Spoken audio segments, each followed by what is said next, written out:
How's it going, guys? Welcome back. So first thing I want to get out of the way here is we did a video earlier this week about some things confirmed and confirmed not to be in franchise mode. We tried to cover most of this stuff in it, as I did mention in the video, is we couldn't exactly play franchise mode for an extended period of time. As you knew, the game was out for like all of 2.5 hours by accident, so you didn't really have time to go through some of the really in-depth stuff you might find out later down the road. So today we have some of that stuff being kind of presented to us today in our full feature franchise mode list that everything EA has went out and announced will be in franchise mode next year. First thing I gotta say is coaches. I can't believe coaches. I could have swore, I don't know why I thought coaches were already in franchise. They weren't. They never were. It just seemed like, I was like, coaches franchise mode. I thought that was in like every franchise mode. I guess it wasn't in NHL. That completely went over my head. But we'll have coaches this year, so that's great, right? We're gonna have coaches that are, that have their abilities for better offense, better defense, better power play, team play.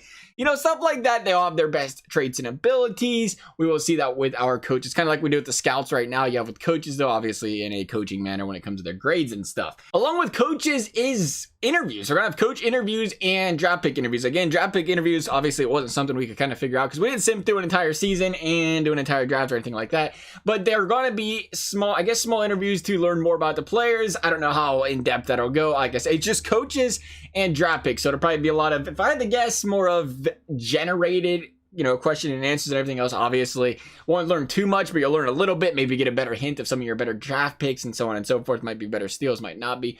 Not really too sure how that'll go. It'll be interesting, be a different dynamic to franchise mode for sure. And then line chemistry. I'll be honest, I don't know how I never clicked on edit lines when we was in franchise mode the other day. I could have swore we did. Apparently not, but there's gonna be line chemistry this year, which is nice, which now means I swear I don't know why this feels so deja vu today. I feel like we've seen this. I think, you know what it is? I think we have some guys that do really good like editing and design stuff with NHL, some of the designers in NHL and stuff around the community that do some of this like templates and what's the word I'm looking for here? Sketch design. I don't know what the word is. What in the heck is that word?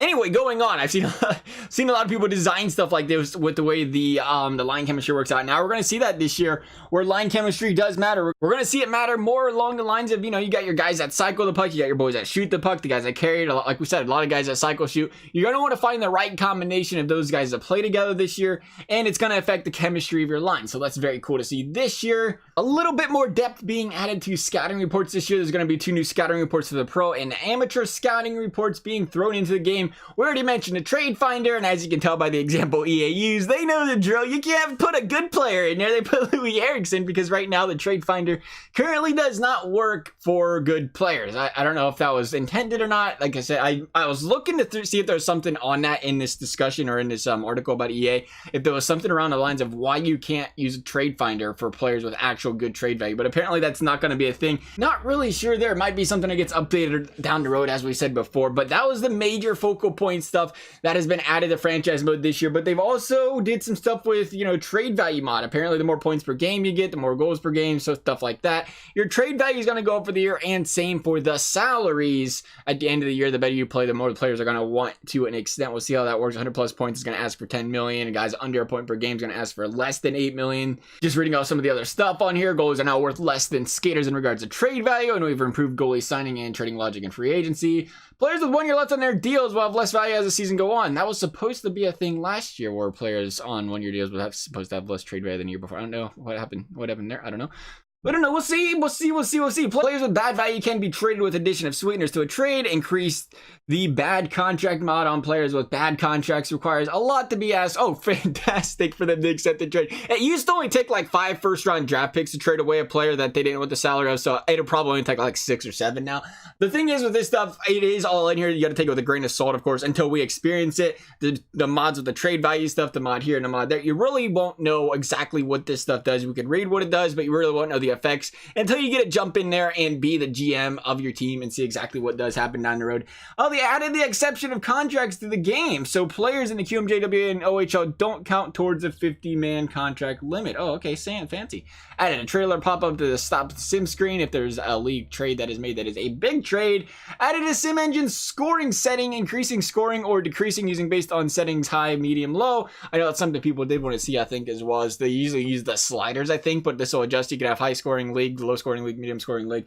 Small setting for that. Wingers are now worth less than centers and defensemen in regards of trade value. I don't know how much that changed because I did go through, was it Colorado? Colorado, and there wasn't that big of a difference. I mean, I guess there was. McKinnon was worth a smidge more than Rantanen, so I guess that might be the difference there, but both were very, very, very high trade value, so we'll see how much of a difference that has. We're going to go through every team. There might be more of a discrepancy there from, say, an 85 overall center to an 85 overall left wing, and it'll probably be a little bit in that kind of direction there for the lower value players like that.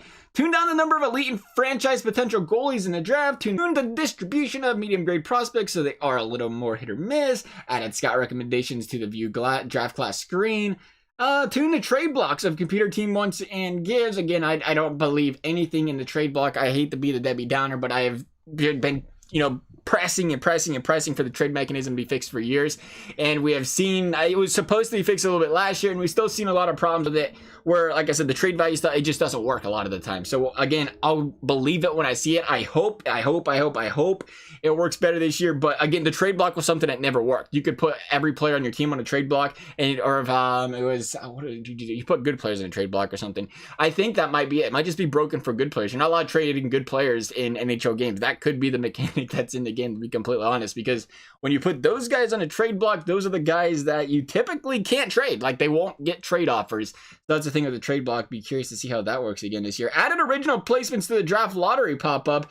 Added and add contract year setting to the expansion custom rosters flow. Added auto owner mode setting, which takes care of arena maintenance. So auto owner mode's almost like turning auto or owner mode off, except for instead of turning it off and never being able to turn it back on, you can now turn it back on and back off, assumingly in the middle of your franchise, if that's something you want to do. Now that we went through this entire list, some of the things we already pretty much did confirm are in it. No GM connected, no roster sharing. We did not hear anything about legends being in franchise mode. I'm about 99.9% sure you can't do legends in franchise mode because there wasn't franchise or legend teams. A lot of games when they have legends in their franchise mode and stuff, you'll notice they have like a legend team offline where they then have like a legend roster setting where all the legends are on one thing. So I'd assume once again we're not getting that in franchise mode.